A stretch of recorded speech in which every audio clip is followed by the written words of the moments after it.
Assalamualaikum, selamat malam pemirsa. Bagaimana kabar Anda di awal pekan kali ini? Senang sekali saya Alam Perdana kembali hadir menjumpai Anda dalam program Berita 5. Dan edisi hari ini tim redaksi Berita 5 sudah menyiapkan beberapa informasi menarik untuk Anda simak selama kurang lebih 30 menit ke depan. Dan berikut kami hadirkan Berita 5 selengkapnya.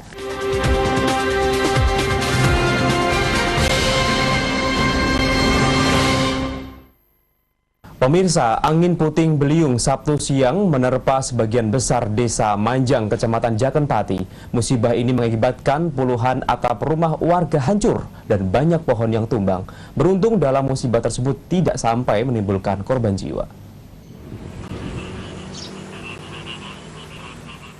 Beginilah kondisi desa Manjang, Kecamatan Jakenpati, pasca dilanda angin puting beliung Sabtu 15 Februari sekitar pukul 12 siang. 67 rumah mengalami rusak di bagian atap. Angin puting beliung juga membuat sebuah pohon jati besar tumbang, melintang di tengah jalan Batangan Jaken. Petugas dari Polsek Jaken langsung bergerak cepat dengan segera menutup jalan untuk dialihkan ke jalur lain. Patmo, salah satu warga setempat mengatakan angin datang dari arah barat yang memporak-porandakan sebagian besar atap rumah warga.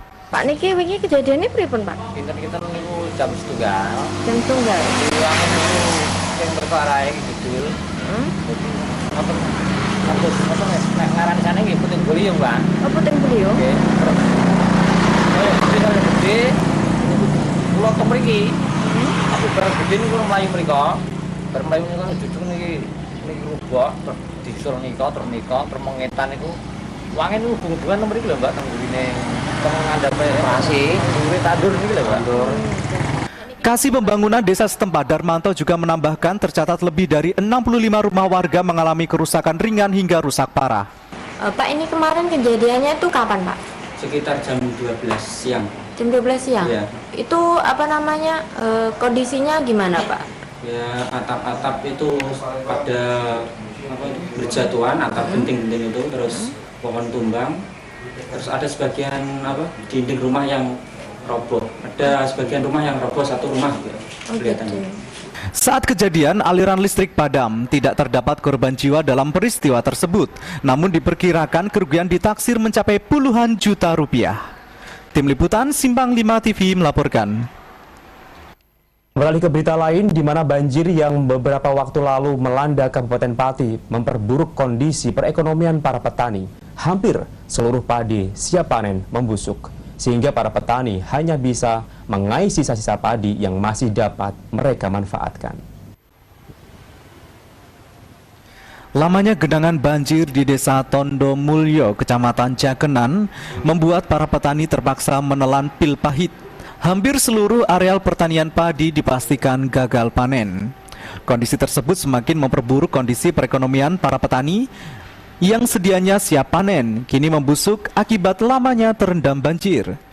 Hisyam, salah satu petani setempat mengatakan, pihaknya mengalami kerugian yang tak sedikit, dampak dari bencana banjir yang terjadi beberapa waktu yang lalu. Ketika banjir surut, para petani memanfaatkan sisa-sisa padi yang masih bisa dimanfaatkan. Pasca banjir ini untuk padinya sendiri gimana ini? Untuk padinya ini ya rusak parah, terus ya bisa dipanen, ya sisanya ya yang tinggal berdiri-diri ini dipanen ya awal, dan kita merugi banyak sekali. Rencananya, padi-padi tersebut akan dikonsumsi sendiri, mengingat kualitasnya yang buruk akibat rendaman banjir. Aris Kurniawan, Simpang 5 TV melaporkan. Tim Ekspedisi Kemanusiaan untuk Kelompok Marginal Kementerian Sosial Republik Indonesia sambangi Kabupaten Pati dan diterima langsung oleh Bupati Pati Haryanto di Aula Kecamatan Batangan. Kabupaten Pati terpilih menjadi lokasi ke-12 dan merupakan kabupaten satu-satunya di wilayah Jawa Tengah yang mendapatkan kesempatan menyambut kedatangan tim yang membawa misi sosial dari ID Raya Aceh Timur hingga Nusa Tenggara Timur. Ekspedisi yang dimulai tanggal 25 Januari lalu rencananya akan tiba di NTT pada tanggal 27 Februari mendatang.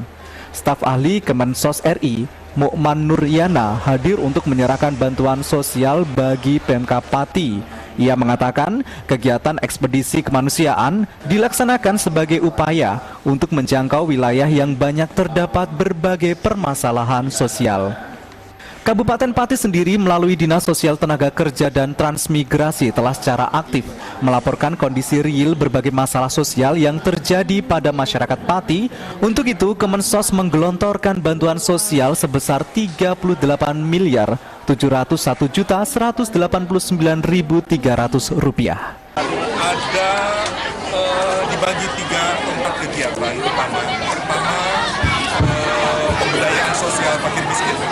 Yang kedua, rehabilitasi sosial orang dengan cacat. Yang ketiga, perlindungan sosial dalam program keluarga harapan, lalu jaminan sosial. Untuk 20.447 RTSM dengan total bantuan Rp36.804.600.000.